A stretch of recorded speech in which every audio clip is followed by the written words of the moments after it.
Hi friends. அழகிய அழகுல பார்த்தீங்கன்னா, மதியோட அப்பா, அம்மா மதிக்கிட்ட பேசிட்டு வெளிய வராங்க. அப்ப பார்த்தீங்கன்னா, அங்க தங்கராஜும் வந்திருக்காங்க. தங்கராஜ பார்த்து 3 பேரும் ஷாக் ஆயி நிக்கிறாங்க. அப்ப மதியோட அப்பா பார்த்தீங்கன்னா, தங்கராஜுக்கு "வணக்கம் சார்" அப்படின்னு சொல்றாங்க. "நீங்க எப்போ வந்தீங்க?" அப்படின்றாங்க. "இல்ல மாமா கால் பண்ணாங்க பிரச்சனைன்னு சொல்லி, அதனால தான் நான் வந்தேன்" அப்படின்னு சொல்றாங்க. "எதுக்கு உன்னோட பொண்ணு இந்த மாரியெல்லாம் எல்லாரையும் எதிர்த்து எதிர்த்து பேசுது?" அப்படின்னு சொல்லி கேட்குறாங்க. "இல்ல சார் நாங்க இப்போ பேசிட்டோம். இதுக்கு மேல அந்த மாரி பேச மாட்டா" அப்படின்னு சொல்றாங்க. "சரி நீங்க வந்த வேலை முடிஞ்சுல்ல கிளம்புங்க" அப்படின்னு சொல்லிட்டு தங்கராஜ் சொல்றாங்க. அப்ப மதியோட அப்பா பார்த்தீங்க, "சரிங்க மாப்பிள்ளை எங்க பொண்ணுக்கு நாங்க புத்திமதி சொல்லியிருக்கோம். அவ இனிமே அந்த மாரி தப்பு பண்ண மாட்டா. நாங்க கிளம்புறோம்" அப்படின்னு சொல்றாங்க.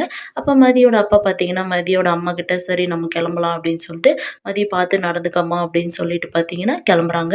அப்ப தங்கராஜ் பார்த்தீங்கன்னா, மதிக்கிட்ட வந்துட்டு, "நான் உன்னோட அண்ணனா கொஞ்சம் அட்வைஸ் பண்ணணும்னு நெனைக்கிறேன். என் கூட வா" அப்படின்னு சொல்லிட்டு கூப்ட்டு போறாங்க. "என்ன நீ உன் இஷ்டமா ஆடணும்னு சொல்லி இருக்கியா? வீட்ல பெரியவங்கள மதிக்கணும் அப்படின்னு சொல்லி எல்லாம் உனக்கு உன் வீட்ல கத்துக் குடுக்கலையா?" அப்படின்னு சொல்லி கேட்குறாங்க. "சந்தோஷமா இருக்கணுன்ற ஆசை உனக்கு இருக்கா இல்லையா? பெரியவங்கன்னா கடவுளுக்கு சமம்னு சொல்லுவாங்க.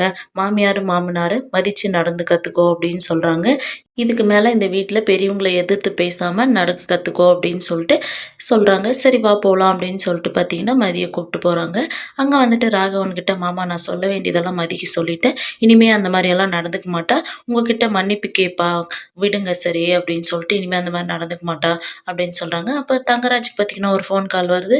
"இந்தா வந்துடுறேன். மாமியார் வீட்டு வரையும் வந்திருக்கேன்" அப்படின்னு சொல்லிட்டு பார்த்தீங்கன்னா, தங்கராஜ் "சரிங்க மாமா எனக்கு வேலை இருக்கு" அப்படின்னு சொல்லிட்டு கிளம்புறாங்க.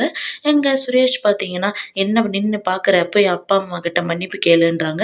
மதி பார்த்தீங்கன்னா, "மன்னிப்பெல்லாம் கேட்க முடியாது. நான் என்ன தப்பு பண்ணேன்?" அப்படின்ற மாரி சொல்றாங்க. இந்த சீரியல் எப்படி இருந்தா நல்லாருக்கும்னு சொல்லி கமெண்ட் பண்ணுங்க. இந்த வீடியோ பிடிச்சிருந்தா லைக் பண்ணுங்க, ஷேர் பண்ணுங்க, சப்ஸ்கிரைப் பண்ணுங்க. Thank you.